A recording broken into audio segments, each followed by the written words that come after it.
Hey, Dave, -3 right now at the airport. Good morning, everyone. The Calgary Association of Parents and School Councils holding a special meeting last night talking about changes to how public school students are going to be graded. The meeting going ahead last night without Board of Education officials. A presentation on the proposed changes getting postponed by officials so they could have more time to prepare. The public board is looking at replacing traditional letter or numerical grades with terms like emerging or evident. Parents, to a certain degree, say the changes may be a good idea, but there are still a lot of questions. So we're not sure about the reduction in reporting periods or the number of report cards per year. Many schools, for example, receive 3 and are now down to 2 report cards per year, so we do have some concerns there. A lot of it is still up in the air. We don't quite know where it's going yet. Public school board trustees are expected to discuss the proposed report card. More than 1 million people in our province have been vaccinated against the flu since October. Most recent stats show there are nearly 1,600 lab-confirmed cases of influenza in Alberta. The majority of those cases are the H1N1 strain of the flu. The lifelong cost to families with a severely autistic child pegged at $5.5 million in Alberta. That result from a report prepared by the U of C's School of Public Policy.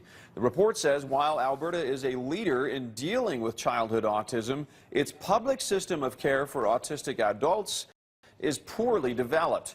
That often places the burden on aging parents at a cost of about $160,000 a year.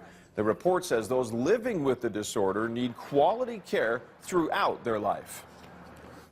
We need quality and available housing options, not institutions of the past which left a legacy of horrific proportions, but housing that could support more than a few people by using shared services, economy of scale, and provide quality of life. It's estimated 1 child in every 88 has some measure of autism, a condition that impairs social interaction and developmental abilities.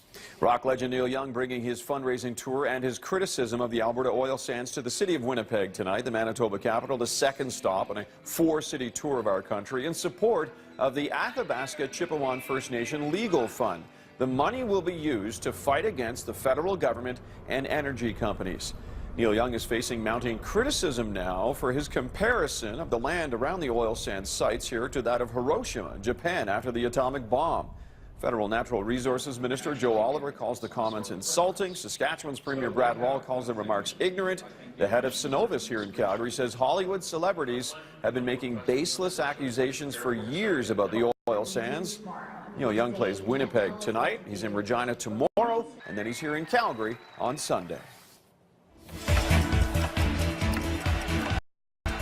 A wave of red ink across North American markets in the early going today, sending markets down. Bombardier's announcement that its new C-Series passenger jets are delayed again.